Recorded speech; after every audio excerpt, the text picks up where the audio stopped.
Subhanallah, subhanallah, alhamdulillah, Allahu akbar. Subhanallah, alhamdulillah, Allahu akbar. Subhanallah, alhamdulillah, Allahu akbar.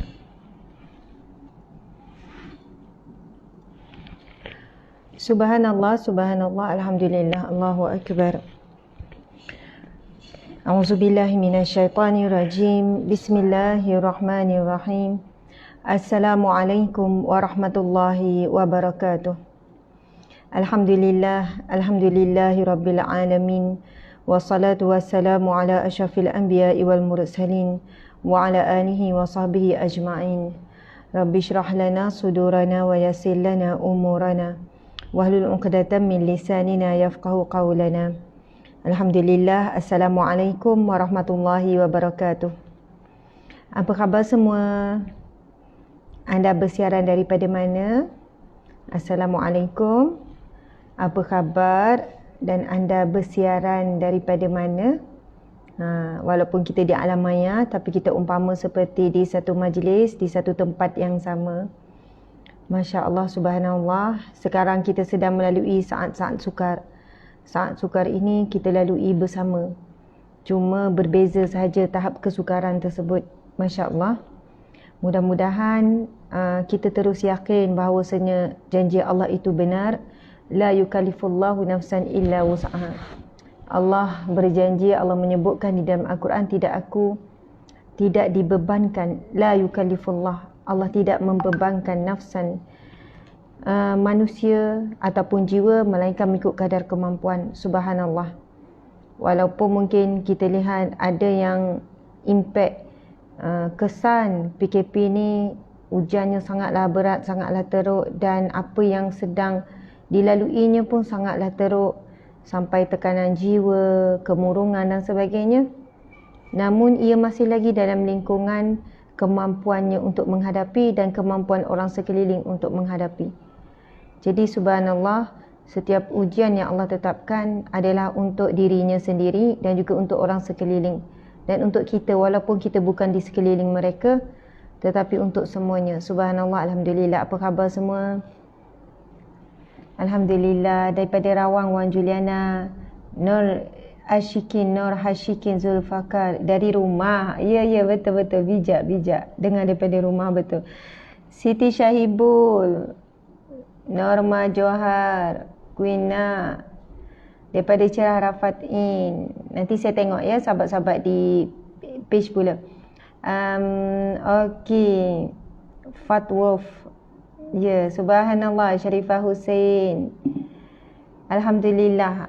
Kalau ikutkan malam ni kita ada buat hebahan dah kan. Kita ada satu kuliah yang istimewa.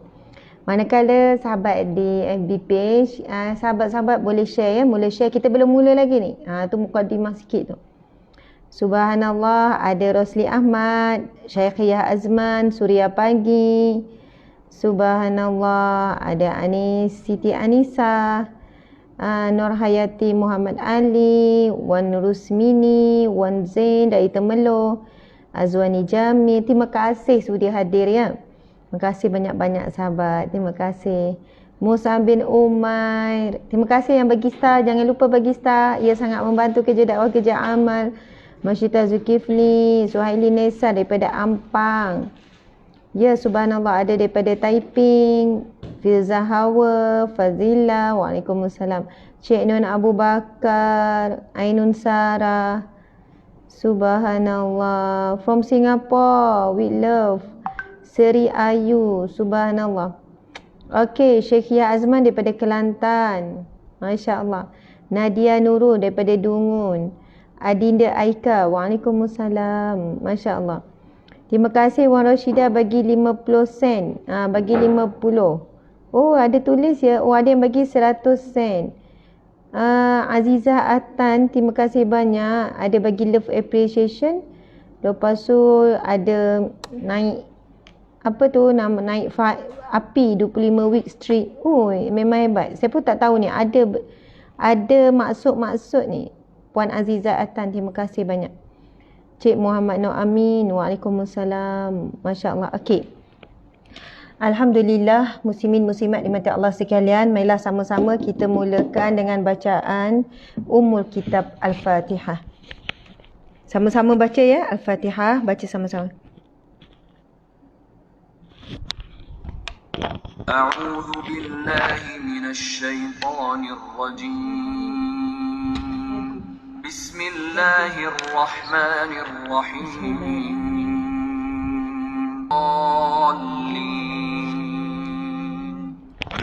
Amin. Amin. Amin ya rabbal alamin. Subhanallah.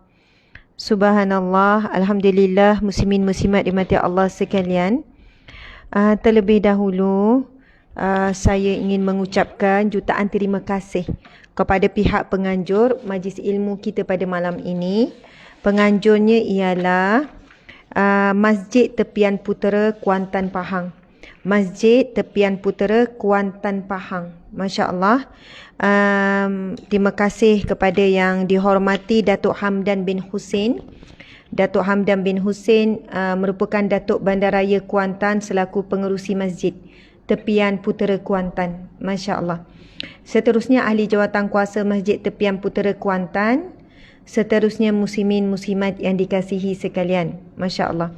Sahabat-sahabat, untuk makluman, Masjid Tepian Putera yang Kuantan, Tepian Putera Kuantan telah menjayakan pelbagai program dakwah. Antaranya gerobok rezeki bertujuan untuk membantu menyalurkan sumbangan makanan asas kepada golongan yang memerlukan dan terkesan dengan pandemik. Jadi antara program pihak masjid dibuat adalah kuliah-kuliah live FB, program hafazan Al-Quran setiap bulan, bacaan Yasin secara live FB setiap maghrib dan subuh, pendidikan robotik untuk kanak-kanak secara live FB, program selawat dan lain-lain. Subhanallah. Sahabat-sahabat dimati Allah sekalian, untuk makluman, Masjid Tepian Putera Kuantan Pahang ni, Masjid Tepian Putera Kuantan Pahang ini antara masjid yang sangat aktif dan giat membantu asnaf fakir miskin. Sentiasa membekalkan keperluan dan menyantuni asnaf fakir miskin yang datang meminta dan mengadu. Jadi tuan-puan sekalian, saya adalah orang tengah ataupun perantaraan pihak masjid dalam mengumpulkan dana. Jadi bukan hanya masjid ini saja yang pernah menghubungi kami bahawasanya mereka tidak ada dana pun untuk memberi sagu hati untuk saya ceramah. Secara terus terang ya tuan-puan sekalian, sebenarnya sangat ramai pihak masjid, pihak tertentulah, pihak-pihak yang berterus terang dengan pihak kami bahawasanya tidak ada bajet untuk bagi sagu hati kepada saya secara khusus, umumnya kepada gerakan kerja amal kami, gerakan NGO kami. Maksud mereka berterus terang dengan mengatakan bahawasanya ya ustazah, pihak gini, ini bukan masjid ini saya dah banyak lagi, dan saya sangat faham kedudukan dan situasi masjid-masjid di Malaysia sekarang bila tidak ada jemaah yang hadir. Bayangkan kalau dulu kutipan masjid sangat tinggi ketika solat Jumaat. Sekarang solat Jumaat terhad 12 orang. Itu pun ya 12 orang. Ada masjid yang lebih sedikit solat biasa pun. Jadi mereka tidak ada sumber kutipan. Masya Allah. Jadi bayangkan perkara ini dah berlangsung setahun setengah dah tuan-puan sekalian. Dan waktu yang sama pihak masjid tidak boleh menolak permintaan asnaf fakir miskin yang mengadu dan memohon pertolongan. Jadi subhanallah, pihak masjid menyebutkan, ustazah kami tak ada, macam mana boleh ke? Saya kata boleh, saya memang memanfaatkan mungkin sedikit anugerah pengaruh, nama, kemampuan yang ada pada saya untuk membantu sebanyak mungkin masjid yang terkesan supaya lebih ramai orang menyumbang kepada masjid dan masjid boleh meneruskan kerja dakwah dan kerja kebajikan yang dilakukan. Jadi Masya Allah tuan-puan sekalian, saya ingin menyeru di peringkat awal ni untuk sama-sama kita beri perhatian kepada nombor akaun, mungkin copy paste dulu ataupun snap ke nombor akaun yang kita kongsikan. Masya Allah. Nombor akaun yang kita kongsikan di page, subhanallah, dan juga di Instagram. Instagram saya tak nampak. Instagram tak ada orang share akaun. Tolong ya, tolong bukan sekadar pin post, account, tapi selalu kena share. Bukanlah kerap sangat, tapi sebab kadang orang tak tu. Jadi sama-sama sahabat sekalian, dengan rendah hati saya mewakili pihak masjid merayu dan menyeru sahabat-sahabat untuk memberi sumbangan kepada masjid tepian Putera Kuantan dan mana-mana masjid yang meminta dan memerlukan sumbangan daripada kita. Walaupun kita hanya memberikan lebih kurang dalam jumlah RM5, RM10, RM20, RM50 ataupun RM1, tuan-puan sekalian, ia amatlah besar. Ia adalah air tangan kita sebagai bukti kita menyokong gerak kerja dakwah dan amal rumah Allah, iaitu masjid. Subhanallah. Alhamdulillah, muslimin muslimat yang dirahmati Allah sekalian. Masya Allah. Okey. Sebagai permulaan, mari sama kita mendengar. Tadi kita dah mula dengan Al-Fatihah. Kita dah bagi tahu ni satu lagu, satu nasyid. Masya Allah. Semoga ia memberikan sedikit muqaddimah kepada perkongsian kita pada malam ini. Malam ini tajuk ialah pahit itu penawar. Pahit itu penawar. Macam ubat itu pahit. Jaranglah ubat manis, tapi kebanyakan ubat tu kalau kita makan pahit, tapi pada ubat itu ada penawar. Ujian itu memang pahit, ujian tu memang sakit, tapi itu ada penawar. Doktor pun akan paksa kita walaupun ubat tu tak sedap apa untuk makan supaya sihat. Begitu juga Allah paksa kita menerima ujiannya supaya kita lebih baik, supaya kehidupan kita di dunia dan di akhirat lebih baik. Okey, insya-Allah satu lagu ya untuk kita sama-sama hayati. Subhanallah, alhamdulillah, Allahu akbar. Nasyid daripada Hijaz, lukisan alam. Kita tahu lukisan alam ni ada pelbagai warna. Kalau kita tengok lukisan alam Allah, lukisan alam pada waktu pagi warna berbeza, bila fajar menyingsing warna berbeza, bila tengah hari, bila malam, bila petang, warna yang dikeluarkan berbeza. Bila kita tengok, lihat kepada alam, ada pelbagai warna. Ada warna biru, biasan cahaya daripada laut kan. Kemudian langit, kemudian warna pokok menghijau, bukit bukau, warna bunga yang berbeza, manusia semuanya berbeza. Kalau kita tengok pada pelangi pun berbeza. Jadi begitulah rencah kehidupan kita. Ada naik, turun, jatuh, bangun, sedih, gembira, marah, redha, terkejut, tenang, bimbang, tenang, risau. Semua itu adalah satu rencah kehidupan yang membuatkan hidup kita ini seimbang. Subhanallah, seimbang. Kalau kita nak cari sebuah kehidupan yang sempurna, iaitu sebuah kehidupan yang seimbang. Maksudnya, kita seimbang di antara dunia dan akhirat. Seimbang je. Kejap, ya, kalaulah kita ni selalu senang, tenang, tak diberi ujian, kemungkinan besar kehidupan kita tak seimbang. Kita lebih tenggelam dalam keseronokan dunia. Tapi bila datang ujian, kita mendekatkan Allah, maksudnya kita mendekatkan diri kita kepada akhirat.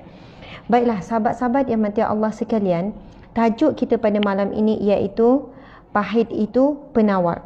Pahit itu penawar. Sahabat-sahabat yang dirahmati Allah sekalian, baiklah, pertama kita akan melihat tentang overview perbincangan pada malam ini, dan saya akan gunakan whiteboard juga. Sekali lagi, marilah sama-sama kita tekan butang share supaya perkongsian pada malam ini lebih ramai boleh hadir. Mungkin ada orang yang tengok barulah dia tahu bahawa kita ada perkongsian. Kedua, Masya Allah, dengan itu juga mungkin ada yang memerlukan, boleh mendengar sedikit sentuhan ataupun boleh mendapat kekuatan sikit. Subhanallah. Okey, sahabat-sahabat dimati Allah sekalian, antara yang bakal kita sentuh sikit pada malam ini iaitu gambaran pahit kehidupan. Kehidupan ini adalah medan ujian. Seterusnya, setiap manusia diuji dengan kadar agamanya. Kemudian kita akan kupas dari sudut akronim perkataan penawar itu sendiri. Kemudian apabila kita diuji, apa yang patut kita buat? Saat kita diuji, apa yang patut kita buat? Syurga buat orang yang sabar ketika di dunia. Doa ketika ditimpa musibah. Kita akan kongsikan doa di penghujung. Kemudian kita akan kongsi doa memohon diberi kesabaran. Kemudian doa agar diberi kebaikan dunia dan akhirat. Okey, sahabat-sahabat yang mati Allah sekalian, gambaran pahit kehidupan kalau kita tengok pada hari ini. Allahu Akbar, subhanallah. Berturut-turut sebenarnya kes yang melibatkan lelaki. Dan saya percaya kes sebenarnya, ya kita semua tahu bukan semua kes dilaporkan, bukan semua kes viral. Yang tak viral jauh lebih banyak. Cuma yang saya rasa macam terganggu, bukan terganggu, rasa macam tergiang-giang dan teringat-ingat. Subhanallah. Maksud kita kan kalau kita ada satu benda yang rasa berat, kan kita duk bawa, teringat tu duk bawa. Duk bawa daripada pagi ke tengah hari, ke petang, ke malam. Tengah-tengah kita menyapu rumah pun jadi teringat. Itu maksudnya. Kalau ada benda yang betul-betul membuatkan kita teringat tu dan dibawa-bawa, maksudnya mungkin perkara tersebut sangat memberi kesan dan bekas. Dalam beberapa hari ni, perkara yang memberikan saya, kadang-kadang saya jadi tersebut pada suami, kadang sebut pada staf. Keadaan dah semakin teruk, semakin dahsyat apabila dilihat banyaknya kes melibatkan lelaki. Sebab kita tahu lelaki ini orang yang lebih rasional dan dia tidak mudah tertekan dan emosi berbanding perempuan. Tuan-puan ingat tak?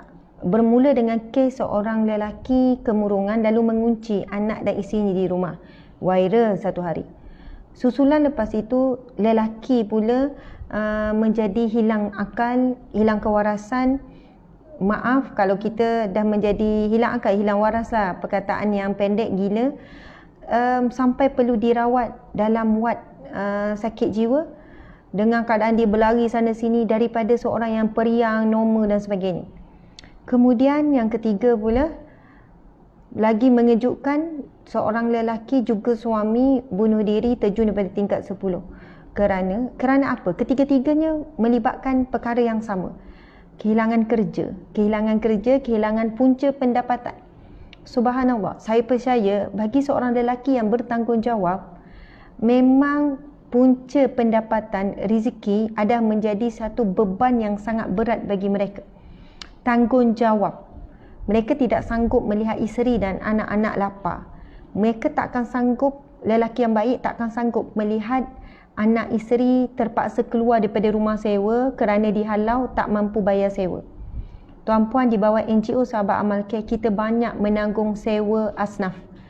Asnaf, fakir miskin yang tak mampu nak bayar sewa, yang dah diberi warning dengan ada anak kecil dan sebagainya. Kita dah banyak dah selesaikan masalah berpindah daripada rumah sewa ke rumah sewa. Akhirnya kita buat kontrak dengan tuan rumah tak percaya. Sebab hari ini ramai juga tuan rumah bila nak bagi sewa, dia nak tengok status keuangan. Jadi kita buat perjanjian antara NGO yang bagikan pengesahan tentang ni. Macam itulah bayar muka dan sebagainya. Sebab apa? Walaupun kita tak mampu ramai kita bantu, tapi kurang-kurangnya kita mengurangkan kes kemurungan, tekanan jiwa, mental dan sebagainya. Jadi apabila kita tengok suasana tekanan kemurungan, tekanan mental jiwa semua ni melibatkan hilang punca pendapatan, maka itu adalah kayu ukur bahawasanya kita sedang menurunkan kadar jumlah wabak COVID-19, tapi korbannya adalah semakin meningkat. Manusia yang, insan yang akan sangat cedera emosinya, sangat meningkat tuan-puan sekalian, sangat meningkat. Kerana terlalu ramai, juta dah yang hilang kerja dan mereka ini perlu menanggung.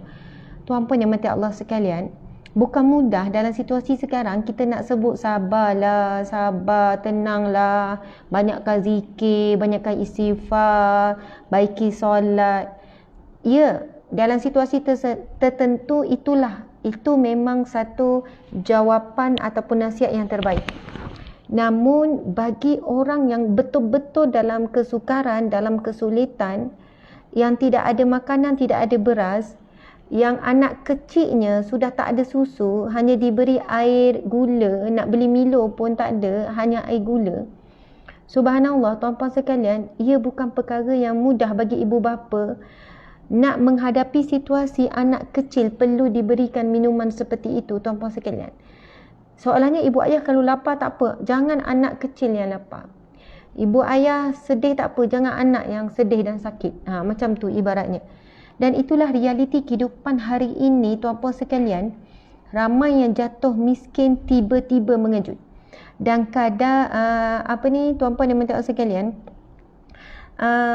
di antara ini kajian ni memang dah lama dan memang relevan sepanjang masa pun.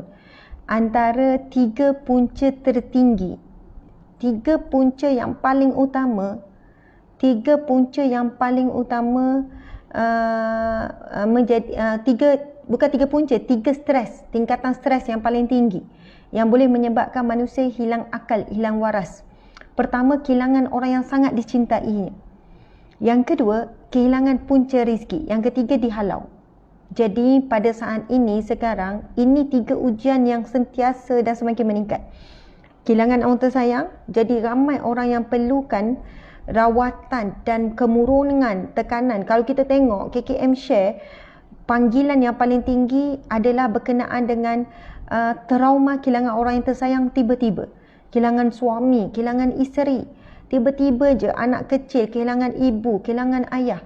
Kedua, aduan mengenai tekanan mental, kemurungan kerana kehilangan kerja. Tuan-puan sekalian, kadang-kadang mungkin bagi anda yang tidak menjadi mana-mana pihak yang dihubungi, kami NGO sentiasa dihubungi dan diluahkan masalah. Bayangkan, bukan semua orang yang kita boleh sebut usahalah, ikhtiarlah lagi buat berniaga online ke.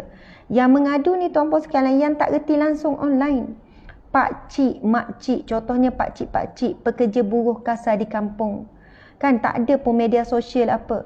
Bukan macam orang muda yang boleh menyesuaikan diri dengan mainstream ni. Makcik-makcik tukang urut yang bekerja di kedai, yang buat bisnes tu, yang sama ni kerja di kilang, kerja macam-macam tuan-puan sekalian. Subhanallah, Allahu Akbar. Ini bukan saatnya hanya dengan kata-kata. Kata-kata ya, tapi bukan hanya dengan kata-kata. Kita sendiri kena korbankan apa yang kita ada untuk membantu mereka. Subhanallah. Jadi malam ini antaranya peluang kita salurkan sumbangan kepada masjid yang jadi perantaraan malam ini, kerana masjid ini memang minta supaya Ustazah tolong wawarkan. Sebab masjid dah kehilangan dana, kekurangan sangat dana. Sedangkan masjid ini membantu ramai asnaf fakir miskin. Masya Allah. Sahabat-sahabat yang dirahmati Allah sekalian, kita rujuk Allah Subhanahu Wa Taala berfirman dalam surah Al-Mulk. Bismillahirrahmanirrahim. Alladzi khalaqal mauta wal hayata liyabluwakum ayyukum ahsanu amala. Sesungguhnya Allah iaitu yang menjadikan hidup dan mati kita ini untuk diuji. Ujian kadang-kadang direct pada kita, ada ujian kepada orang lain untuk menguji kita juga. Masya Allah. Sama ada kita, mungkin ada orang saat ini dia tak hilang apa-apa pun dalam pandemik. Tak hilang apa-apa tuan-puan sekalian. Suami ada, isteri ada, anak ada, mak ayah, adik-beradik pun semua okey lagi setakat ni, tak ada yang kena COVID-19. Dan dia sendiri, adik-beradik semua tak ada yang terkesan dan hilang kerja. Bahkan bagi dia bukan lebih seronok, lebih keadaan di situasi macam lebih baik, lebih banyak masa dengan keluarga, tak terkesan dari sudut ekonomi. Ya, subhanallah. Tetapi sebagaimana kita bacakan ayat tadi, anda pun sedang diuji oleh Allah. Jika anda kenyang tetapi ada asnaf fakir miskin, jika anda kenyang, sebagaimana hadis Nabi SAW, subhanallah, sebagaimana hadis Nabi encik yang berkenaan dengan siapa yang kenyang, ya. Subhanallah. Jika dalam keadaan sekarang kita mungkin tidak diuji dengan ujian sekian, tetapi dalam waktu yang sama ada jiran kita yang kelaparan, ada jiran kita yang memerlukan, yang kehilangan kerja dan sebagainya, dan kita tidak membantu, kita sebenarnya tidak terlepas. Sebagaimana hadis Nabi SAW, An Ibni Abbas radhiyallahu anhu, hadis sahih ya sahabat-sahabat, anin Nabi sallallahu alaihi wasallam, laisal mu'minu billazi yashba'u wa jaruhu ja'i'un. Yang bermaksud tidak termasuk orang mukmin. Dia bukan orang mukmin, Nabi kata. Tidak termasuk orang mukmin. Dia bukan orang mukmin, dia bukan orang yang beriman. Orang yang kenyang sementara tetangganya kelaparan. Masya Allah. Nabi kata bukan orang beriman. Kalaulah dia kenyang tetapi ada tetangganya yang kelaparan. Sahabat-sahabat yang mati Allah sekalian, Ini satu peringatan yang sangat berat daripada Nabi. Nabi kata, ia bukan orang yang beriman. Dan kalau kita mati dalam situasi begitu, na'udzubillah, kita bukan mati dengan iman. Maka kita mati dengan apa, tuan-puan sekalian? Dan bila sebut pasal jiran, di situ ada perbincangan ulama. Jiran ni siapa? Kan? Sebahagian ulama mengatakan jiran adalah 40 buah rumah. Kiri, kanan, depan, belakang. 40 buah rumah. Kiri, kanan, depan, belakang. Kalau ada yang duduk rumah yang tinggi, atas dan bawah. Masya Allah. Kemudian jiran juga, ada sebagian ulama mengatakan, selagi mana jiran itu selagi mana kedengaran azan.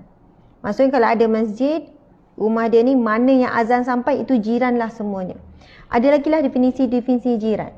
Maksudnya, jiran ni bukan orang sebelah kiri kanan je jiran. Kalau kita duduk dalam satu taman tu jiran, tuan-puan sekalian. Masya Allah, satu taman tu jiran. Masya Allah, subhanallah, tuan-puan dan puan sekalian. Dan kadang-kadang mungkin ada satu rumah flat tak jauh daripada rumah kita. Walaupun kita tak duduk kat rumah flat tu, kita duduk rumah taman, itu pun jiran kita. Dan bayangkan jika setiap daripada kita menjalankan tanggungjawab, dan bayangkan sekiranya setiap imam masjid, setiap bilal masjid, setiap pengerusi masjid, setiap bendahari masjid ada semua maklumat ahli qaryah. Sebab kita tahu semua masjid di Malaysia ni semua ada masjid. Semua kawasan ada masjid. Tak ada kalau tanya kamu duduk kawasan kamu masjid mana ya? Tak ada, mesti ada. Dan jika pengerusi masjid, bendahari, setiausaha, semua pihak masjid dengan AJK-AJK-nya mempunyai data penduduk ahli qaryah secara lengkap. Nama, pekerjaan, nombor untuk dihubungi, sekian-sekian. Dan sekiranya masjid berfungsi dengan sebaiknya, bila berlaku pandemik ni, mungkin ada hire mana-mana part time ke orang muda ke sukarelawan ke untuk hantar WhatsApp menyatakan saya wakil daripada pihak masjid sekian-sekian, nak bertanya khabar bagaimana khabar tuan sekeluarga. Jika ada apa-apa masalah boleh hubungi kami, dan apa-apa yang boleh kami bantu kami cuba sedaya upaya. Dan kalau pun banyaklah pula pihak masjid dapat aduan daripada ahli qaryah, masjid tak mampu dah nak handle, panjangkan kepada pihak-pihak. Pihak masjid menyampaikan kepada ketua kampung ke, kepada JKK ke, kepada wakil rakyat ke, kepada ahli politik ke, kepada kerajaan ke, kepada JKM ke, kepada KKM ke, kepada siapa-siapalah tuan-puan sekalian. Masya Allah, Allahu Akbar. Kadang-kadang kami ni, NGO ni dah tak macam, memang tak menang tangan tuan-puan sekalian. Hari-hari sangat banyak orang mohon bantuan, sangat terdesak. Orang yang sama akan minta lagi, orang yang baru masuk tanpa henti. Kadang-kadang saya mohon maaf, saya tanya, ada tak masjid terdekat? Ada tak masjid terdekat? Pernah tak minta tolong? Pernah, tapi diorang kata tak ada. Diorang kata kena mohon dekat Baitumah, diorang kata gini-gini. Subhanallah. Malam ni kita buat menganjur program ni dianjurkan oleh sebuah masjid yang sangat bertanggungjawab. Sebab sebelum saya mula ni, saya dah minta PA tanya keadaan masjid. Masjid ni dia kata, Ustazah, dah habis bajet. Dah sikit sangat. Kami ni sentiasa memberikan bekalan makan kepada asnaf fakir miskin. Saya bila dengar macam tu, saya rasa, ya Allah, sejuk hati. Saya kata, Alhamdulillah. Mudah-mudahan banyak masjid macam ni. Tetapi saya percaya kebanyakan masjid nak buat macam ni. Tetapi tak semua masjid mampu sebab tak ada bajet dan tak ada tenaga. Tak ada tenaga ni, AJK ni. Jadi saya percaya masjid ini ada AJK yang sangat bagus. Ada komuniti yang sangat bagus. Ada pemuda-pemuda yang sangat cergas. Masjid hari ini tak boleh AJK di kalangan warga emas saja, wajib melibatkan anak muda. Anak muda ada capaian yang lebih jauh daripada warga emas, daripada senior. Kecepatan dari sudut teknologi dan sebagainya mesti digabungkan. Warga, maksudnya senior dengan junior mesti digabungkan, sahabat-sahabat sekalian. Bayangkan sekiranya semua masjid di Malaysia diberikan kekuatan seumpama ini, saya kira tidak ada ahli qaryah yang dalam keadaan kemurungan, tekanan mental, jiwa, tidak ada anak yang kelaparan, tak ada jiran yang kelaparan. Sama ada kita sebagai jiran yang bertanggungjawab, kan, pergi ziarah sekian, ataupun subhanallah ketua kampung ke JKK kan ada semua senarai. Ini waktunya untuk hubungi kan, mesej, upahlah, ataupun cari sukarelawan, hubungi 100 orang setiap hari, WhatsApp. Just copy paste WhatsApp, copy paste saja. Saya pada pihak ni nombor hotline masjid, jika memerlukan bantuan apa, pihak masjid pun buat pengumuman juga, hantar kepada ahli Korea. Kalau tahu ada siapa yang susah, maklumkan kepada kami, jangan sampai ada ahli Korea kita kelaparan. Masya Allah, Allahu Akbar, subhanallah. Saya mendoakan masjid tepian Putera Kuantan Pahang ini adalah masjid yang dipilih oleh Allah, seluruh AJK-nya, ahli Koreanya yang sangat prihatin dengan ummah. Subhanallah. Muslimin muslimat yang mata Allah sekalian. Sebab itu saya sebut tadi, ujian ini sama ada terkena langsung kepada kita ataupun terkena pada orang lain untuk menguji kita. Kalau kita kata alhamdulillah bang, kita tak terkesan kan, okey ni, anak-anak pun okey, kita cukup makan semua, subhanallah. Subhanallah, tuan-puan sekalian, ingatlah, mungkin nampak okey saat sekarang, tetapi belum tentu okey di masyarakat kelak. Allah akan tanya. Saat kamu dikenakan ujian wabak COVID-19, ramai jiran-jiran orang sekeliling kamu dalam keadaan kelaparan dan kamu sedang kenyang. Subhanallah. Sebab itu, ini adalah tanggungjawab semua. Kalau kita duk sebut, ini tanggungjawab pemerintah ni, ini tanggungjawab agensi ni, ini tanggungjawab ketua kampung ni, tanggungjawab JKK ni, MPK ni, ini tanggungjawab sekian-sekian ni, wakil rakyat ni, orang politik ni sekian-sekian. Tetapi hakikatnya, jari juga sedang menunjukkan kepada diri kita.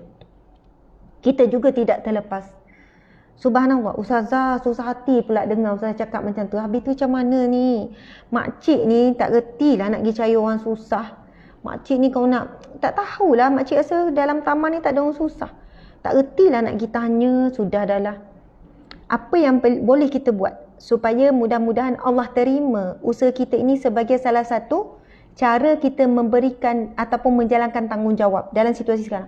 Infak sedekah kepada masjid ni, kepada mana-mana NGO, kepada mana-mana pihak. Jangan lupa bayar zakat, support Baitul Mal, support pusat kutipan zakat, sebab mereka juga sangat giat menyampaikan bantuan. Jadi subhanallah, jadi setiap hari kalau boleh jangan terlepas kita menghulurkan bantuan kepada saudara kita, walaupun RM5 sehari. Sehari RM5 bagi masjid ni, RM5 bagi sini, RM5 bagi sini. Tak apa tuan-puan sekalian, tak mampu RM1, sebulan RM30. Tapi semoga kita mati pada hari kita melakukan sedekah. Kita harap suatu hari nanti saat kita mati tuan-puan sekalian adalah harinya kita ada melakukan infak dan sedekah. Masya Allah, subhanallah. Muslimin muslimat yang dirahmati Allah sekalian, saya ingin membacakan satu hadis sahih riwayat Ahmad yang bermaksud, saya bertanya, subhanallah, Sa'ad bin Abi Waqqas berkata, Sa'ad bin Abi Waqqas, ini sahabat Nabi. Saya bertanya, wahai Rasulullah, siapa manusia yang paling berat ujiannya? Subhanallah. Sa'ad bin Abi Waqqas bertanya kepada Rasulullah, wahai Rasulullah, siapakah orang yang paling kuat ataupun paling berat ujiannya? Baginda pun menjawab, para Nabi, kemudian orang soleh, kemudian orang yang paling mulia, dan yang paling mulia daripada manusia. Masya Allah, Allahu Akbar. Perhatikan apa jawapan Nabi. Nabi sebut, bila ditanya siapakah orang yang paling berat ujian, Nabi sebut yang pertama para Nabi, kemudian orang soleh, kemudian orang yang paling mulia, kemudian yang paling mulia daripada manusia. Seseorang akan diuji sesuai dengan kadar agamanya ataupun kadar imannya. Jika imannya kuat, maka akan ditambah ujiannya. Dan jika agamanya lemah ataupun imannya lemah, maka akan diringankan ujiannya. Tidaklah ujian itu berhenti pada seorang hamba sampai dia berjalan di muka bumi tanpa mempunyai dosa. Subhanallah, Allahu Akbar. Masya Allah, ini adalah satu khabar gembira kepada kita sahabat-sahabat semua. Terima kasih kepada yang bagi star, terima kasih sangat-sangat. Saya tengok star sekarang semakin meningkat. Setiap star yang anda berikan itu, tuan-puan sekalian, adalah satu star dikira 5 sen, menyamai dengan 20 sen Malaysia. Ia sangatlah membantu gerak kerja dakwah dan amal kami. Hasil daripada star tu dia tukar kepada RM1, masuk ke akaun kami, dan saya sendiri tak akan ambil, tak sentuh. Dia masuk terus kepada akaun syarikat. Itu yang kita buat bayar gaji pekerja. Pekerja kami buat kerja apa? Yang saya sebut tadi tu. Yang kita bayar upah untuk terima panggilan orang susah, hubungi orang yang minta tolong. Kami buat video call, kadang dengar masalah orang, uruskan bantuan. Itu kena ada paling kurang 5 orang untuk handle, untuk menyantuni asnaf fakir miskin, untuk telefon, untuk terima panggilan. Itu paling kurang 5 orang yang buat agihan yang ni untuk kerja-kerja amal, kerja dakwah. Dan baru ni kita meeting, beberapa hari lepas tak cukup lagi kaki-kaki yang ada sebab terlalu banyak yang kita perlu cover. Jadi subhanallah, setiap sumbangan anda walau berapa pun ia sangatlah membantu. Sahabat-sahabat dimati Allah sekalian, hadis ini adalah salah satu khabar gembira sebenarnya. Siapa yang sedang diuji sekarang? Siapakah yang sedang diuji sekarang? Berat kan ujian anda? Saya tahu ada yang sedang hadir ini sedang mendengar ni, ujiannya sangat berat. Ada yang diuji kehilangan orang tersayang, ada diuji dengan kehilangan harta benda, ada yang diuji dengan sakit, ada yang pelbagai bentuk ujian ni, wallahu alam, subhanallah. Tapi Nabi sebut, kalau anda rasa anda ujian yang berat, Nabi sebut apa? Siapakah orang yang paling berat ujian? Nabi kata para Nabi, lalu orang soleh, lalu orang yang paling mulia. Subhanallah, jika anda rasa ujian anda berat, anda di kalangan yang disebut oleh Nabi. Sama ada di kalangan orang soleh ataupun orang yang mulia. Itu di antara tanda-tanda ciri-ciri orang yang soleh dan orang yang mulia. Ujiannya berat, subhanallah. Daripada ujian yang berat, dia menjadi orang yang hebat di sisi Allah. Masya Allah. Kalau kita tengok manusia yang berjaya, pada pandangan manusia ia adalah orang yang hebat. Dengan bijaknya, dengan kayanya, dengan berjayanya sekian-sekian. Zahirnya kita lihat dia adalah orang yang hebat. Tetapi bagi pandangan Allah itu bukan ukuran. Sebab yang kaya itu Allah ya Ghani. Yang bijak itu Allah ya Hakim. Yang berikan sehat itu Allah ya Salam. Yang membuatkan seseorang itu kuat Allah ya Qawi. Jadi Allah tidak pandang dari sudut zahir-zahir ni. Inna Allah la yanzuru ila suwarikum. Allah tidak melihat tubuh badan kamu, ajsamikum, ajsadikum, jasad kamu, rupa paras kamu, semua itu kurniaan Allah. Subhanallah. Apa yang Allah lihat adalah hati kamu. Walakin Allah yanzuru ila qulubikum wa amalikum. Allah melihat hati dan juga amal kamu. Jadi yang Nabi sebut, orang yang berat ujian, yang pertama para Nabi, kemudian orang soleh, kemudian orang yang paling mulia di kalangan kamu. Jadi jika sekarang kita sedang diuji oleh Allah, ketahuilah kita mungkin di kalangan orang yang soleh dan kita mungkin di kalangan orang yang sedang dimuliakan oleh Allah. Allah Subhanahu Wa Taala menyebutkan dalam firman-Nya, Inna akramakum indallahi atqakum. Yang paling mulia di kalangan kamu adalah orang yang paling bertakwa. Subhanallah. Muslimin muslimat dimati Allah sekalian, saya nak berkongsi beberapa kisah. Kisah-kisah yang hebat, Masya Allah. Kisah-kisah yang hebat yang berlaku pada zaman Rasulullah sallallahu alaihi wasallam. Ini daripada riwayat yang sahih, hadis yang sahih, sahabat-sahabat dimati Allah sekalian. Kalian pernah dengar kisah Abu Talha dan Ummu Sulaim? Kisah Abu Talha dan Ummu Sulaim. Ingat ya namanya Abu Talha dan Ummu Sulaim. Subhanallah. Daripada Anas bin Malik radhiyallahu anhu berkata, Abu Talha telah meminang Ummu Sulaim. Masya Allah. Abu Talha telah pun meminang Ummu Sulaim. Dan ketika meminang, Ummu Sulaim dah masuk Islam. Tapi Abu Talha belum masuk Islam.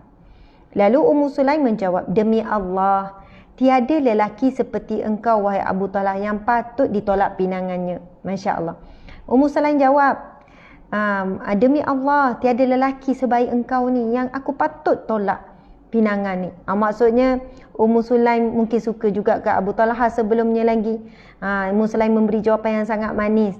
Demi Allah, tiada lelaki seperti engkau yang aku boleh tolak pinangan, yang patut ditolak. Tetapi engkau lelaki kafir sedangkan aku wanita muslimah. Masya Allah, Ummu Sulaim. Tidak halal untuk mengahwini, tidak halal untuk aku mengahwini, berkahwin denganmu. Seandainya engkau memeluk Islam, itulah maharnya dan aku tidak akan meminta mahar selain daripada itu. Lalu Abu Talhah memeluk Islam dan pengislaman itu menjadi maharnya. Subhanallah, Allahu Akbar. Jadi jangan kita mencela kalau ada orang yang masuk Islam kerana nak nikah. Ia adalah perkara yang dilalui dan berlaku pada zaman Rasulullah. Dan itu bukan menjadi asbab yang tercela. Kalau ada orang yang mu'alaf masuk Islam, lalu kita tanya, masuk Islam sebab nak kahwin ke dulu? Subhanallah, itu asbab. Tapi hakikatnya Allah telah membuka pintu hatinya. Allah telah memilihnya untuk diberi hidayah. Masya Allah, dengan apa jua cara ataupun apa jua jalan. Masya Allah. Jadi itu yang berlaku kepada seorang sahabat Nabi yang mulia, Abu Talhah. Dia masuk Islam dengan asbab ingin menikahi Ummu Sulaim. Dan itulah yang menjadi mahar, mas kahwin di antara keduanya. Subhanallah. Apakah yang berlaku dalam perkahwinan mereka? Cerita ni masyhur sahabat-sahabat yang dirahmati Allah sekalian. Anak lelaki Abu Talhah radhiyallahu anhu yang dilahirkan oleh Ummu Sulaim radhiyallahu anha telah meninggal dunia. Ini kisah yang disambung oleh Anas bin Malik juga. Satu hari anak mereka meninggal dunia. Ketika ini Abu Talhah sedang melakukan musafir. Anak mereka meninggal dunia ketika Abu Talhah melakukan musafir. Maksudnya Abu Talhah tak ada kat rumah masa ni. Lalu Ummu Sulaim radhiyallahu anha berkata kepada ahli keluarganya, jangan beritahu Abu Talhah tentang keadaan anak lelakinya. Biarlah aku yang memberitahu hal itu kepadanya. Abu Talhah, Ummu Sulaim pesan ni, jangan bagi tahu apa-apa, biar aku sendiri yang bagi tahu. Abu Talhah radhiyallahu anhu pun sampai. Ummu Sulaim radhiyallahu anha membawakan kepada beliau makan malam, lalu Abu Talhah radhiyallahu anhu makan dan minum. Kemudian Ummu Sulaim menyediakan dirinya secantik-cantiknya melebihi apa yang biasa beliau lakukan sebelum ini. Lalu Abu Talhah melakukan hubungan suami isteri. Balik daripada musafir, tuan-puan sekalian, Ummu Sulaim memberikan makan yang sedap-sedap, hidangan terbaik. Lalu Abu Talhah makan. Kemudian Ummu Sulaim menghiaskan dirinya cantik yang tidak pernah dihiaskan dirinya secantik itu. Lalu Abu Talhah pun bersama dengan isterinya Ummu Sulaim pada malam tersebut. Apabila Ummu Sulaim radhiyallahu anha melihat bahawa Abu Talhah telah pun telah pun selesai dalam keadaan yang baik, kenyang, kemudian keinginan pun sudah dilepaskan, Ummu Sulaim radhiyallahu anhu pun berkata, wahai Abu Talhah, ini bijak, sangat bijak. Wahai Abu Talhah, apa pendapat engkau seandainya suatu kaum itu meminjam sesuatu daripada keluarga yang lain, lalu pemilik asal menuntut kembali barang yang dipinjamkan itu? Adakah patut mereka yang meminjam itu enggan memulangkannya? Subhanallah. Okey, bijak. Ummu Sulaim tanya kepada Abu Talhah, wahai Abu Talhah, apa pendapatmu jika ada seseorang yang pinjam sesuatu, lalu suatu hari peminjam yang memberi pinjam itu nak ambil semula. Contoh apa? Pinjam kereta lah. Seseorang tu pinjam kereta, lepas tu pemilik kereta nak balik kereta yang dipinjam tu. Lalu Ummu Sulaim jawab, adakah wajar kalau yang meminjam enggan memulangkan kepada peminjam? Enggan memulangkan. Lalu Abu Talhah menjawab, tidak patut orang yang meminjam enggan memulangkan daripada yang dipinjam. Lalu Ummu Sulaim radhiyallahu anha berkata, mohonlah pahala untuk pemergian anakmu. Ni isteri yang bijak. Ummu Sulaim kata, mohonlah pahala, mohonlah ganjaran daripada kehilangan anak lelakimu. Subhanallah. Abu Talhah radhiyallahu anhu menjadi marah. Beliau berkata, engkau membiarkan aku, iaitu tidak beritahu tentang hal ini sehingga aku menyetubuhimu.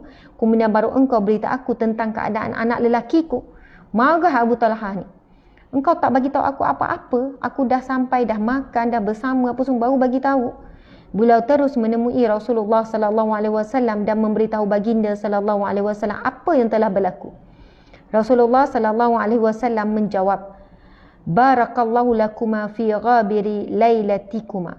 Semoga Allah memberkati kalian untuk apa yang telah kalian lakukan pada malam itu. Qala fahamalat. Lalu Ummu Sulaim radhiyallahu anha pun hamil. Masya-Allah. Nabi doa semoga Allah berkati apa yang dilakukan pada malam tersebut.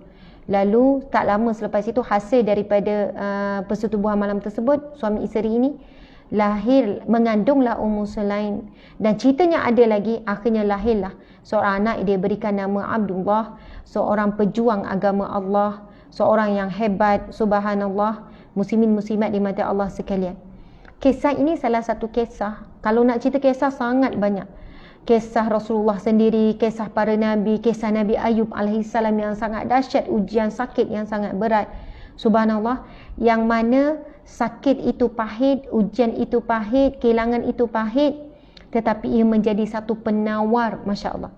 Bayangkan, Ummu Sulaim dan Abu Talhah dapat doa daripada Rasulullah. Itu satu perkara yang sangat besar, rahmat. Kan? Rasulullah mendoakan, moga Allah memberkati apa yang kamu lakukan pada malam tersebut. Terus Ummu Sulaim pun mengandung lagi, baru kehilangan anak, mengandung lagi. Lepas tu melahirkan anak. Ketika itu Ummu Sulaim dengan Abu Talhah dalam perjalanan musafir dengan Rasulullah menuju ke Madinah. Subhanallah, kemudian melahirkan anak. Kemudian indah sangat setelah Ummu Sulaim melahirkan anak yang baru ni, juga lelaki. Ummu Sulaim tidak beri susu, melainkan lepas lahir je Ummu Sulaim kata, kirimkan anak ini kepada Rasulullah. Lalu itulah antaranya Rasulullah melakukan tahnik. Bayangkan, Rasulullah pun meminta kurma ajwa, kemudian Rasulullah melakukan tahnik kepada anak Ummu Sulaim.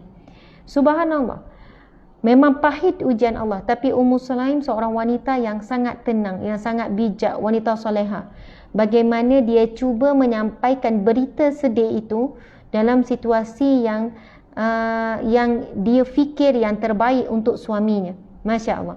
Suami mesti terlalu sedih ni, dalam balik musafir nak jumpa anak, kan, rasa macam tak boleh nak terima lah, kenapa isteri ni bagi makan kenyang, itu ini tak bagi tahu cepat-cepat, tak bagi tahu segera, sampai dia pergi mengadu kepada Rasulullah sallallahu alaihi wasallam. Allahu akbar.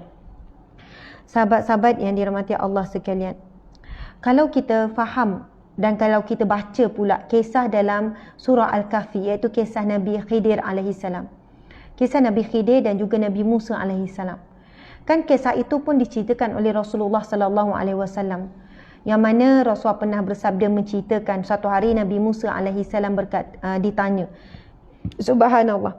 Antaranya saya mendengar Rasulullah sallallahu alaihi wasallam bersabda, suatu ketika Nabi Musa alaihi salam berdiri untuk berpidato di hadapan kaum Bani Israel. Lalu seseorang bertanya kepada Nabi Musa, "Hai Musa, siapakah orang yang paling banyak ilmunya di muka bumi ini?" Masya Allah. Kan, ada seorang Bani Israel tanya, "Wahai Musa, siapakah orang yang paling banyak ilmu di muka bumi ini?" Lalu Nabi Musa menjawab, "Akulah orang yang paling banyak ilmunya di muka bumi ini." Rasulullah SAW bersabda, oleh itu Allah mencela Nabi Musa kerana dia tidak menyedari bahawa ilmu yang diperolehinya itu adalah pemberian Allah. Lalu Allah mewahyukan kepada Musa, "Hai Musa, sesungguhnya ada seorang hamba-Ku yang lebih banyak ilmunya daripada kamu, dan dia sekarang berada di pertemuan dua laut." Iaitu Allah perintahkan Nabi Musa mencari Nabi Khidir AS. Subhanallah, pendek cerita adalah perintah Allah bawa ikan gini. Dan bila berjumpa dengan Nabi Khidir, "Engkaulah kan orang yang Allah perintahkan supaya aku cari sekian-sekian." Jawapan Nabi Khidir, Masya Allah, Nabi Khidir jawab apa? "Sesungguhnya engkau," bila Nabi Musa perkenalkan diri, kan, "Aku Musa daripada Bani sekian-sekian." Kemudian Nabi Khidir kata, "Engkaulah Musa sekian-sekian." Maksud Nabi Khidir tahu tentang Nabi Musa. Kemudian Nabi Khidir berkata, ayat Nabi Khidir subhanallah sangat tawaduk. Nabi Khidir menjawab, "Engkaulah orangnya yang mana Allah berikan pengetahuan kepada engkau yang tidak ada padaku. Manakala aku pula orang yang diberikan Allah pengetahuan apa yang tidak ada pengetahuan padamu." Masya Allah. Kemudian Nabi Musa alaihissalam meminta supaya Nabi Khidir membawanya untuk sama-sama bermusafir. Sebab Nabi Musa kata, dengan itu bolehlah kita berkongsi pengetahuan. Bolehlah aku ambil pengetahuan yang aku tidak tahu daripadamu, dan bolehlah engkau mengambil daripadaku pengetahuan yang engkau tidak ada. Maksudnya bila musafir tu boleh bertukar berkongsi pengetahuan. Masya Allah. Lalu kan Nabi Khidir alaihissalam berkata, bagi syarat, "Kamu boleh tapi kamu jangan bertanya kenapa dengan setiap apa yang aku buat." Masya Allah. Sahabat-sahabat yang dirahmati Allah sekalian, kita tahu, Masya Allah, sebab itu dikatakan pertembungan ataupun perjalanan Nabi Khidir dengan Nabi Musa adalah perjalanan penuh hikmah, perjalanan ilmu, menggabungkan ilmu. Subhanallah. Kelebihan Nabi Khidir alaihissalam, Allah memberikan sesuatu perintah dan Allah memberikan juga pengetahuan, hikmah di sebalik perintah yang Allah berikan. Subhanallah. Maksudnya Nabi Khidir menjadi perantaran Allah untuk menunaikan ketetapan Allah. Memang Allah yang tetapkan semuanya. Nabi Khidir ada bunuh anak kecil, Nabi Khidir ada bakar perahu, semuanya tu memang pada zahirnya benda tu buruk, semua buruk. Berapa perbuatan Nabi Khidir itu buruk. Subhanallah. Dan Nabi Khidir buat dalam keadaan yang tenang perintah Allah itu, dan kerana Nabi Khidir diberikan Allah tabir, Allah buka tabir hikmah. Kenapa? Masya Allah. Tapi Nabi Musa AS yang tidak dibuka oleh Allah pengetahuan, tabir hikmah di sebalik apa yang dilakukan oleh Nabi Khidir, bertanya dalam keadaan terkejut, dalam keadaan marah, dalam keadaan terkejutlah tuan-puan sekalian. Kenapa wahai Khidir kamu buat begini? Kenapa sekian-sekian? Masya Allah. Subhanallah. Sebab itu tuan-puan dimati Allah sekalian, kalau kita tanya soalan kenapa ya Allah, kenapa? Soalan kita tu kalau tak dijawab di dunia, dan kebanyakan soalan kita kenapa akan terjawab di syurga, akan terjawab di alam kubur, akan terjawab di mahsyar tuan-puan sekalian. Persoalan kita kenapa ya Allah, kenapa, Masya Allah. Tuan-puan dimati Allah sekalian, jawapan-jawapan itu bukan Allah buka kepada kita di dunia, dan kadang-kadang kita dah nampak hikmah, oh inilah hikmahnya, oh patutlah inilah hikmahnya apa yang berlaku. Tapi kadang-kadang kita mati dan kadang kita tak tahu apa hikmah, tapi Allah akan buka hikmahnya. Namun Nabi Khidir diberikan kelebihan, subhanallah, Allah bukakan tabir hikmah itu. Masya Allah. Tuan-puan yang dirahmati Allah sekalian, antaranya Rasulullah bersabda, Nabi Musa dan Khidir berjalan menerusi pantai, tidak lama kemudian ada sebuah perahu yang singgah. Lalu keduanya meminta tumpangan perahu. Ternyata orang-orang di perahu itu mengenal Nabi Khidir, hingga akhirnya mereka mengangkut keduanya tanpa meminta upah. Lalu ketika hendak tiba di destinasi ini, saya nak sambung cerita sikit. Nabi Khidir mendekati ke salah satu papan di bahagian perahu itu dan setelah itu mencabutnya. Melihat hal itu, Nabi Musa menegur dan memarahinya. Mereka ini adalah orang yang mengangkut kita tanpa meminta upah. Tetapi mengapa kamu melubangi perahu mereka untuk kamu tenggelamkan penumpangnya?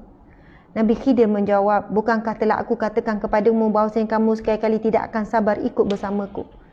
Musa berkata sambil merayu, janganlah kamu menghukumku kerana kealapaanku dan jangan kamu membebaniku dengan satu kesulitan dalam urusanku. Kan Nabi Khidir pesan, boleh nak ikut, tapi kamu jangan tanya kenapa. Mula-mula mereka naik perahu untuk pergi ke satu kawasan.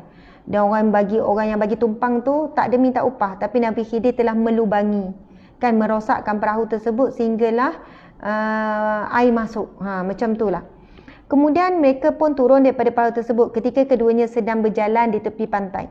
Tiba-tiba ada seorang anak kecil yang sedang bermain dengan teman-temannya yang lain. Kemudian Nabi Khidir segera memegang dan memutar ataupun mematahkan hingga patah dan tangannya sehingga ia menemui ajal. Maksudnya Nabi Khidir membunuh anak kecil ini. Allahu Akbar. Dengan marahnya Nabi Musa mengherdik Nabi Khidir. Mengapa kamu bunuh? Marahlah ni, herdik. Kenapa kamu bunuh jiwa yang tak berdosa? Kenapa bunuh anak kecil ni? Sedangkan anak kecil itu belum pernah membunuh. Sungguh kamu telah melakukan perbuatan yang mungkar. Nabi Khidir pun jawab lagi, bukankah sudah aku katakan bahawa kamu tidak akan dapat bersabar denganku? Kamu tidak akan dapat bersabar. Aku dah kata kamu tak boleh nak bersama dengan aku. Kamu tak bersabar. Dan ini melebihi dari yang sebelumnya. Musa pun berkata, jika aku bertanya kepadamu tentang sesuatu setelah ini, maka janganlah kamu mengizinkan aku menyertaimu lagi. Subhanallah, sesungguhnya kamu sudah cukup memberikan maaf kepadaku. Nabi Musa minta lagi peluang dengan Nabi Khidir. Wahai Khidir, kalau aku tanya lagi lepas ni kau jangan bagi peluang. Macam itulah. Lalu Nabi Musa dan Khidir melanjutkan perjalanan. Ketika mereka berdua tiba suatu negeri, maka keduanya pun meminta dijamu oleh penduduk negeri tersebut. Tapi sayangnya mereka enggan menjamu keduanya.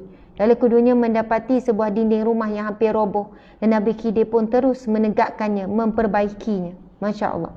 Rasulullah SAW bersabda, dinding itu sengit, sambil memberi isyarat dengan tangannya, lalu ditegakkan oleh Khidir. Musa berkata kepada Khidir, kamu telah mengetahui bahawa para penduduk negeri yang kita datangi ini enggan menjamu dan menyambut kita. Kalau kamu mahu, sebaiknya kamu minta upah daripada hasil pembaikan dinding rumah tersebut. Akhirnya Khidir berkata, ini perpisahan antara aku dan kamu. Dan aku akan beritahu kepadamu segala rahsia dan hikmah perbuatan yang kamu tidak sabar padanya. Kan, mereka pun akhirnya sampai di satu kawasan, satu tempat. Tapi orang situ tak nak menyambut mereka dan tak nak bagi makan. Tak sambut, tak bagi makan, tak layan. Kemudian Nabi Khidir buat sesuatu yang sangat pelik bagi pandangan Nabi Musa. Ada satu dinding yang sengit lalu dibetulkan, dibina, dibetulkan, diluruskan, maksud bertukang ni. Lalu Nabi Musa kata, apa yang kamu buat ni? Dahlah orang kawasan ni tak nak melayani kita, baik kamu minta upah. Kemudian Nabi Khidir kata, cukup setakat ini saja. Sebab kamu tak habis-habis mempertikaikan, kamu tak sabar-sabar. Lalu Allah berfirman di dalam Al-Quran tentang penjelasan Nabi Khidir. Adapun perahu itu, ini dalam surah Al-Kahfi, tuan-puan boleh baca. Adapun perahu itu adalah ia dipunyai oleh orang miskin yang bekerja di laut. Oleh itu aku bocorkan dengan tujuan hendak mencacatkannya. Kerana di belakang mereka nanti ada seorang raja yang merampas tiap-tiap sebuah perahu yang tidak cacat. Masya Allah. Nabi Khidir pun menjelaskan. Sebenarnya mereka itu adalah orang-orang yang miskin, yang berusaha. Tetapi kalau mereka ditangkap oleh raja yang zalim, raja akan ambil terus perahu yang tidak cacat. Jadi bila dia lubangi perahu tu, nanti perahu tu akan ditutup kembali. Maksudnya perahu tu ada kesan rosak lah kan, ada kesan tampal. Jadi dia perahu orang miskin tersebut tidak akan dirampas oleh raja tersebut. Sebab kalaulah raja tu jumpa perahu yang elok, dia akan rampas. Jadi sekarang walaupun buruk nampak perbuatan dan buruk apa yang berlaku tu, ada hikmah dia. Dan subhanallah, tuan-tuan dimati Allah sekalian, Masya Allah, sudah tentu bagi orang-orang miskin tu yang mencari rezeki dengan perahu, bila dia mendapati perahunya rosak, sudah tentu dia sedih. Ya Allah, mungkinlah kan kalau kita fikir, kenapalah nak rosak, inilah rezeki yang ada. Kan dengan sedihnya dia tengok perahu rosak. Mungkin pada peringkat awal mereka pun rasa macam beratnya ujian ni. Kan satu-satunya perahu untuk dia cari rezeki tiba-tiba rosak. Lalu mungkin dia betulkan, dia tampal, cuba. Walaupun mungkin dah tak sama dengan sebelumnya, air ada masuk juga sikit-sikit. Tapi apabila berlakunya rampasan kepada perahu yang elok, masa tu dia akan bersyukur. Alhamdulillah, syukurnya mujurlah perahuku rosak. Kalau tak, memang dah kena rampas dah. Seolahnya begitu, tuan-puan sekalian. Yang kedua, adapun pemuda itu, kedua bapanya adalah orang yang beriman. Maka dibimbangi bahawa dia akan mendesak mereka melakukan perbuatan yang zalim dan kufur. Oleh itu kami ingin berharap supaya Tuhan mereka gantikan mereka anak yang lebih baik daripadanya tentang kebersihan jiwa dan lebih mesra kasih sayang. Subhanallah. Manakala anak kecil yang dibunuh itu adalah anak kepada kedua orang tua yang beriman yang soleh. Tetapi Allah bukakan hikmah, anak itu bukan anak yang baik. Dan dengan kematian anak itu, mudah-mudahan Allah gantikan dengan anak yang lebih baik. Sebab anak adalah ujian. Ramai ibu bapa yang soleh yang beriman kalah dengan ujian anak, lalu menjadi hamba Allah yang kufur dengan Allah. Sebab anak, ramai ibu bapa membazir. Sebab anak, ramai ibu bapa jadi sombong, jadi riak, jadi ujub, jadi takabur. Sebab anak, ramai manusia membangga-bangga. Ujian anak ini adalah satu ujian. Sebab anak, ramai ibu bapa yang dicampakkan ke dalam neraka. Dan asbab anak juga ramai ibu bapa yang dikurniakan syurga. Subhanallah. Okey. Adapun tembok itu pula adalah ia dipunyai oleh dua orang anak yatim di bandar itu. Dan di bawahnya ada harta terpendam kepunyaan mereka. Dan bapa mereka pula adalah orang yang soleh. Maka Tuhanmu menghendaki supaya mereka cukup umur dan dapat mengeluarkan harta mereka yang terpendam itu. Sebagai satu rahmat dari Tuhanmu kepada mereka. Dan ingatlah aku tidak melakukannya menurut fikiranku sendiri. Subhanallah. Demikianlah penjelasan tentang maksud dan tujuan perkara yang engkau tidak dapat bersabar mengenainya. Itu dalam surah Al-Kahfi ayat 79 hingga 82. Nabi Khidir bagi penjelasan untuk setiap perkara yang nampak buruk pada awal. Ya, melubangi perahu buruk, membunuh anak kecil buruk. Sama juga membina binaan yang nak roboh, yang dah nak jatuh di tempat kawasan yang orang tak santuni juga buruk. Tempat ni orang tak ni, tiba-tiba kau nak buat baik, nak ni kan, semua nampak buruk. Subhanallah. Tuan-tuan dimati Allah sekalian. Dan cerita ini sebenarnya ia sentiasa berputar dalam kehidupan kita seharian. Berputar. Kadang-kadang kita tertanya, kenapalah kereta ni rosak? Tiba-tiba tengah jalan rosak kereta kita ni, ya Allah. Dah lah nak cepat. Kemungkinan besar ada 1001 kemungkinan. Mungkin Allah lindungi kita daripada kemalangan. Mungkin Allah lindungi kita daripada sekian. Kita tak tahu sebenarnya Allah lindungi kita daripada apa. Kita tak tahu apa hikmah. Kenapa kereta kita rosak tengah jalan. Subhanallah. Masa awal kahwin dulu dengan anak-anak kecil, kereta kami selalu rosak. Kereta second hand. Kami kereta second hand. Beli yang kedua pun second hand. Beli kali ketiga pun second hand. Itulah ketika itu kadar kemampuan. Pernah kereta rosak tengah malam. Kami orang Terengganu. Balik, mula-mula duduk Johor. Lepas tu duduk Skudai Johor. Suami saya tu buat master dekat UTM. Lepas tu kalau Pindah Melaka. Kemudian ke Negeri Sembilan. Kan jauh semua. Nak balik Terengganu tu jauh. Lalu Muazzam Shah, lalu ke hutan, lalu sini. Selalulah, sebab kereta second hand selalulah rosak. Subhanallah. Sampaikan dalam perjalanan tu berdoa tak berhentilah. Sebab terlalu kerap. Pernah sekali tu rosak. Subhanallah, bulan Ramadan. Rosak bulan Ramadan. Lepas tu nak baiki pun tak ada tempat nak baiki. Akhirnya jumpalah satu surau. Kami tidur di surau. Wah, memang kenangan sungguh dengan anak kecil apa semua. Surau kecil sangat tepi jalan. Di situlah macam-macam lah kenangan. Kalau fikir-fikir kadang, ya Allah kenapa, ya Allah apa lagi salah kami, doa istighfar lah, mohon ampun lah, ya Allah kenapa kan. Tapi bila fikir-fikir sudah pasti, ya Allah, Allah sedang melindungi daripada sesuatu yang kita tidak tahu. Dan soalan kita kenapa tu terjawab bila? Di hujung sabar. Kan? Mungkin jawapannya hari ni, oh mungkin bang, kadang-kadang kita bercakap macam tu kan dengan pasangan kita. Bang, mungkin apa yang Allah bagi hari ni adalah sabar kita masa dulu kahwin dulu. Mungkin apa yang kita dapat hari ni adalah sabar kita masa umur 10 tahun dulu. Mungkin sabar kita masa umur 15 tahun dulu. Mungkin ini adalah hasil yang kita tuai daripada sabar kita ketika diuji masa belajar dulu. Tuan-puan dimati Allah sekalian, kalau saya, itulah yang selalu kadang-kadang saya cakap pada suami, apa yang kita dapat hari ini bukan kerana usaha hari ini. Mungkin yang telah kita tuai lama dulu. Hasil daripada sabar, masa skor rendah kena ejek ke apa, sabar. Masa skor menengah gini-gini, masa remaja, masa sekian-sekian. Subhanallah, Allahu Akbar. Dulu cuba meniaga macam-macam, tak jadi. Meniaga tak jadi, rugi. Subhanallah. Dan bila kita dapat untung dan menjadi berniaga hari ini, tuan-puan sekalian, bukan sebab kita dah pandai, kita dah bijak. Sebab Allah izinkan kita berjaya hari ini. Dan mungkin itu daripada hasil sabar dan kegagalan yang banyak tu. Tuan-puan dimati Allah sekalian, Masya Allah. Bila kita menuai ataupun menanam benih sabar, tuan-puan sekalian, benih sabar ini akan menghasilkan hasil yang begitu banyak.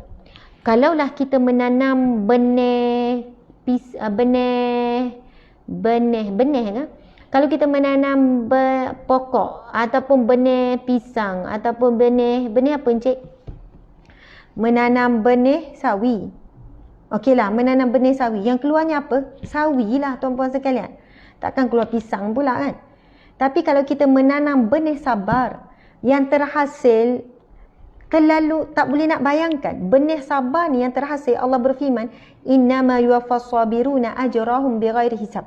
Sesungguhnya pahala sabar itu, innama yuwaffas sabiruna, Allah mencukupkan pahala sabar itu tanpa dihisap. Dan banyak lagi lah hikmah sabar. Benih sabar yang kita tanam hari ini, kita mungkin akan tuai 2 tahun lagi, 5 tahun lagi, 10 tahun lagi. Ataupun hasil sabar kita hari ini, nikmatnya akan dituai, akan didapati oleh anak cucu kita. Subhanallah. Mungkin besok anak kita kita meninggal, kita mati dalam kubur. Hasil sabar kita ni, Allah berikan kurniaan apa? Anak kita menjadi anak yang soleh, yang sentiasa mendoakan untuk kita. Ya encik? Yang sentiasa mendoakan untuk kita, yang sentiasa memberikan kepada kita pahala-pahala yang berterusan kepada kita. Masya Allah. Jadi tuan-puan dimati Allah sekalian, kadang-kadang kita tidak menanam benih sabar dengan sebaiknya. Lalu Allah berikan kita ujian demi ujian yang silih berganti. Supaya akhirnya benih sabar itu tertanam dengan kuat dan semakin dalam. Masya Allah. Subhanallah. Dan percayalah, Allah sedang menyediakan kita dan keturunan kita, ahli keluarga kita, tuan-puan sekalian, untuk persiapan ujian yang lebih berat. Bukan nak nakut-nakutkan ni tuan-puan sekalian. Maksudnya adalah lebih baik kita disediakan Allah dengan situasi hari ini yang mampu kita hadapi. Sebab apa? Sudah tentu ujian akan datang. Ujian kematian kita, sakaratul maut. Saya kan, tuan-tuan, kita fikir macam ni lah. Allah menjadikan kehidupan kita saat ini berat untuk meringankan akan datang kita. Allah menjadikan kehidupan kita sukar hari ini untuk memudahkan urusan kita masa depan. Allah menjadikan kehidupan kita sempit hari ini untuk melampangkan masa depan kita. Masya Allah. Allahu Akbar. Sebab itu, kalaulah kita boleh berfikiran secara positif dengan iman, petunjuk iman, kita sentiasa merasakan bahawasanya sebagaimana Allah sebutkan tu, kita pegang sungguh-sungguh. Allah sebut apa? Bismillahirrahmanirrahim. Wa asa an takrahu syai'an wa huwa khairul lakum. Boleh jadi apa yang kamu tidak suka, yang kamu benci itu baik sangat bagi kamu. Wa asa an tuhibbu syai'an wa huwa syarrul lakum. Boleh jadi apa yang kamu nak sangat itu ia buruk bagi kamu. Wallahu ya'lamu wa antum la ta'lamun. Kamu tidak tahu, Allah Maha mengetahui. Jadi tuan-puan sekalian, kesimpulan bagi perkongsian pada malam ini ialah tetap teguh kita di jalan-jalan sabar dan juga jalan kebenaran. Sebab Allah bersumpah demi masa, wal asr, demi masa. Innal insana lafi khusr. Manusia itu dalam kerugian. Allah bersumpah, dan bila Allah bersumpah maksudnya Allah benar-benar ingin kita faham, benar-benar ingin kita pegang. Dan Allah bersumpah demi apa? Demi masa. Masa ada satu nikmat yang paling mahal. Bila masa itu berlalu satu detik, kita dah tak boleh ulang. Walaupun satu saat yang berlalu, satu saat ni kita tak nak ulang dah. Nak balik satu saat tu, yang 10 tahun lepas lagi jauh meninggalkan kita. Yang semalam dah jauh meninggalkan kita. Yang satu saat pun tak mampu. Dan Allah dan masa inilah, kerana ada masa ini yang kita mampu untuk buat pelbagai perkara. Allah bersumpah demi masa. Wal asr, demi masa. Innal insana lafi khusr. Sesungguhnya manusia itu sentiasa dalam keadaan rugi. Sesungguhnya manusia itu rugi. Kebanyakan manusia dalam keadaan kerugian. Rugi dunia, rugi di akhirat. Rugi dunia, rugi akhirat. Tapi Allah sebut kecuali illal ladzina amanu, kecuali orang-orang yang beriman. Wa amilus solihat, illal ladzina amanu wa amilus solihat, dan orang-orang yang beramal soleh. Wa tawasau bil haqqi wa tawasau bis sabr. Nah, Allah sebut 4 golongan yang tak rugi. Allah sebut demi masa sesungguhnya manusia dalam kerugian. Kecuali 4 golongan ini. Yang pertama, orang-orang yang beriman. Yang kedua, orang-orang yang beriman. Yang kedua, orang yang beramal soleh. Amal soleh tuan-puan sekalian, semua amal soleh ni termasuk semua. Orang yang melakukan ibadah, baca Quran, zikir, selawat, orang yang tutup aurat, jaga pergaulan, semua tu amal soleh. Menjalankan tanggungjawab kepada suami, kepada isteri, kepada anak, kepada ibu ayah, kepada ini, semua itu amal soleh. Yang mengemas rumah, yang basuh kain, yang jemur kain, lipat ikan, semua itu amal soleh. Yang menyapu, semua itu amal soleh. Amal kebaikan. Kebaikan dunia dan kebaikan akhirat. Dia maafkan orang, dia ucap terima kasih, dia cakap baik-baik, semua itu amal soleh. Dia tulis baik-baik. Subhanallah, semua itu amal soleh tuan-puan dan Allah sekalian. Apa-apa amal baik, amal soleh. Dan watawasau bil haqqi watawasau bis sabr, orang yang sentiasa beringat-ingat dalam kebenaran dan sentiasa beringat dalam kesabaran. Masya Allah. Jadi kalau kita sekarang sedang diuji dan kita sedang sabar, kita di kalangan orang yang tidak rugi. Masya Allah. Orang yang tidak rugi. Dan kalau kita mati dalam keadaan kita sabar, beruntunglah. Sebab insya Allah kita akan menerima salam daripada Allah dan para malaikat. Salamun alaikum bima sabartum. Salam sejahtera ke atas kamu disebabkan sabar kamu di dunia dahulu. Alhamdulillah muslimin muslimat dimati Allah sekalian. Sekadar itu perkongsian kita pada malam ini, dah lebih masa dah. Masya Allah, saya mohon maaf salah dan silap. Terima kasih kepada semua. Mudah-mudahan semua dapat manfaat. Mudah-mudahan kita dapatlah ilmu sedikit sebanyak. Dan antara doa yang kita boleh amalkan untuk mendapat kebaikan dunia dan akhirat, doa Rabbana atina fid dunya hasanah wa fil akhirati hasanah wa qina azabannar. Tuan-puan sekalian, doa ini daripada hadis Nabi yang sahih. Amalkanlah selalu doa tu. Selepas solat, jangan tinggalkan. Walaupun sibuk macam mana, jangan tinggal doa ni. Sebelum tidur, kerapkanlah. Nabi pernah ditanya, pernah disebutkan oleh seorang sahabat Nabi yang sangat rapat, menyebutkan tentang sesungguhnya doa yang paling sering, yang paling kerap Nabi doa adalah doa Rabbana atina fid dunya hasanah wa fil akhirati hasanah wa qina azabannar. Ada kisah yang sangat menarik dengan doa ni tuan-puan sekalian. Satu hari Rasulullah tengok ada seorang lelaki yang kurus kering dan sakit tenat.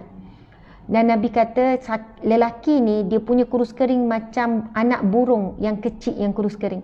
Lalu Nabi bertanya kepadanya, adakah kamu tidak berdoa? Kamu ada doa tak dengan Allah nak sihat? Kamu ada meminta tak dengan Allah? Lalu lelaki ni jawab, aku ada berdoa dengan Allah. Lalu Nabi tanya, kamu doa apa dengan Allah? Lelaki ni jawab, aku berdoa kepada Allah, ya Allah, jika adalah apa-apa azab yang akan dikenakan kepadaku di akhirat kelak, maka berikanlah kepadaku di dunia. Lelaki ni doa minta dengan Allah, ya Allah, apa-apa azab yang akan dikenakan kepadaku di akhirat kelak, maka timpakanlah sekarang di dunia ini. Lalu bila Nabi dengar, Nabi cakap apa? Nabi kata, sesungguhnya kamu tidak mampu. Kamu tidak mampu. Maksudnya Nabi tegur, Nabi marah. Nabi kata, kenapa kamu doa macam tu? Faham tak tuan-puan sekalian? Dia doa macam mana? Ini cerita yang sahih tuan-puan sekalian. Dia doa macam mana? Dia kata, ya Allah, apa-apa azab yang engkau akan timpakan kepadaku di akhirat kelak, timpakanlah di dunia. Maksudnya, dia tak nak, dia minta dengan Allah, kalaulah dia ada dia azab sebab dosa-dosa dia, timpakan terus kemarahanmu tu. Rasul kata, kamu tidak mampu. Kemudian Rasul kata, kenapa kamu tidak meminta dengan Allah, Rabbana atina fid dunya hasanah wa fil akhirati hasanah wa qina azabannar. Ya Allah, kurniakanlah kepadaku kehidupan di dunia ini baik, dan di akhirat kelak, kehidupan di akhirat kelak juga baik. Wa qina azabannar, selamatlah daripada dan lindungi aku daripada api neraka. Kemudian disambung hadis tersebut. Tak lama selepas itu, pemuda itu, lelaki itu berdoa dan dia diberikan Allah kesihatan, kesembuhan. Sembuh dia. Dia sakit tenat yang lama, kurus kering, sampai Nabi kata macam anak burung yang kecil. Maksudnya tak boleh bayang. Sampai nampak tulang-tulang ni dah tak ada isi, dah sakit teruk sangat. Rupanya dia minta dengan Allah supaya diberikan azab. Mana-mana azab yang nak dikenakan akhirat, biar kena terus di dunia. Nabi kata kamu tidak mampu, dan Nabi ajarkan kenapa kamu tak minta dengan Allah kehidupan dunia baik, akhirat baik. Sebab lelaki ni minta nak kehidupan akhirat je baik. Biarlah dunia buruk, tak apa. Jangan akhirat buruk. Tapi Nabi ajarkan kepada kita, bila minta dengan Allah, minta untuk kedua-duanya. Akhirat baik, dunia pun baik. Bila pemuda ini berdoa dengan doa ini, Allah berikan dia kesembuhan, Allah beri dia sihat. Tuan-puan sekalian, ini disebutkan oleh sahabat Nabi, doa yang paling sering Nabi minta dengan Allah, Rabbana atina fid dunya hasanah wa fil akhirati hasanah wa qina azabannar. Kita dapat semua tuan-puan sekalian. Ya Allah, berikanlah kepada kami kehidupan di dunia ini baik. Allah bagi kita cukup rezeki. Allah bagi kesihatan yang cukup untuk kita, tak buat kita lalai dengan kesihatan. Allah bagi kita cukup dari sudut kasih sayang, jagaan. Allah bagi kehidupan yang baik dan kehidupan akhirat juga baik. Wa qina azabannar, dan jauhilah, lindungi daripada azab neraka. Itulah yang paling kita perlu. Apa lagi? Semuanya terkandung dalam doa tu. Kehidupan yang baik itu bukan bagi pandangan kita. Kehidupan yang baik pada pandangan Allah. Kehidupan yang baik di sisi Allah. Jadi bila kita dah minta doa itu, berlakulah apapun buruk dalam hidup kita, tolong berpegang. Inilah yang aku minta dengan Allah. Faham ya maksud saya? Kadang-kadang ada orang tanya saya, Ustazah, kenapa Allah takdirkan begini kepada saya? Saya kata, ini adalah hasil daripada doa kita. Apa maksud Ustazah? Saya tak pernah berdoa minta suami saya mati. Apa yang puan pernah doa dengan Allah? Saya minta kehidupan. Puan pernah tak doa Rabbana atina fid dunya? Selalu Ustazah. Jadi inilah yang terbaik untuk kita. Puan kena yakin. Sebab kita minta apa dengan Allah? Ya Allah, berikanlah kepadaku kehidupan yang baik. Dan kehidupan yang baik itu, puan, bukan mengikut kehendak kita, tetapi mengikut kehendak dan pengetahuan Allah Subhanahu Wa Taala. Ustazah, kenapa Ustazah saya diuji bankrupt? Kenapa anak saya mati sebelum saya, Ustazah? Inilah yang terbaik untuk kita. Sebab mungkin Allah paling tahu. Jika anak itu membesar, belum tentu kita mampu hadapi ujian anak. Mungkin ini yang terbaik kenapa Allah ambil suami. Mungkin ini saatnya kematian yang terbaik dalam keadaan suami seorang yang baik, dalam keadaan dia seorang yang soleh. Dan kita tidak tahu jika dipanjangkan umur apa yang berlaku. Mungkin berubah dan sebagainya. Subhanallah, Allahu Akbar. Sebab itu bila kita dah berdoa dengan Allah, yakin dengan doa tersebut, jangan diganggu dengan bisikan syaitan. Walaupun berlaku perkara-perkara yang buruk pada zahir pandangan kita, tetap yakin Allah sentiasa memakbulkan doa. Dan apa yang berlaku telah ditakdirkan Allah berlaku. Dan bila kita orang beriman, tetap ia akan menjadi suatu kebaikan untuk kita. Subhanallah, alhamdulillah.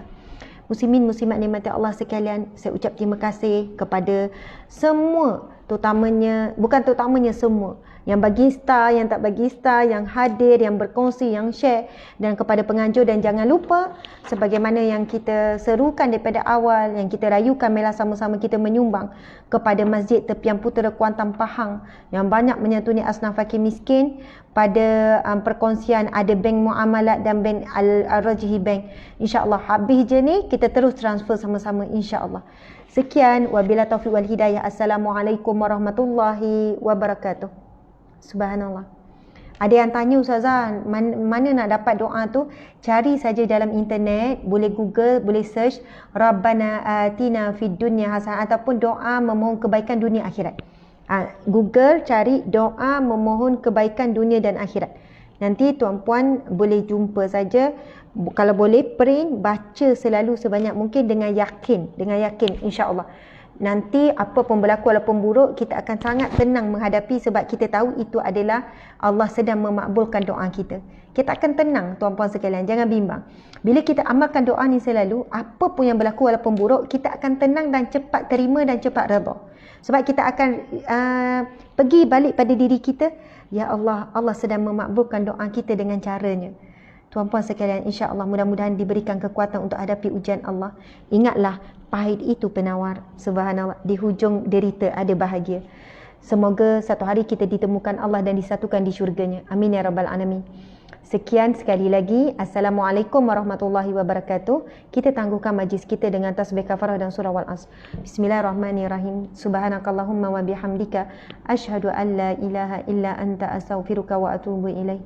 Bismillahirrahmanirrahim. Wal-Asr. Innal insana lafi khusr illa alladhina amanu wa 'amilus solihat wa tawasaw bil haqqi wa tawasaw bis sabr. Sadaqallahul azim. Allahumma salli ala sayyidina Muhammad.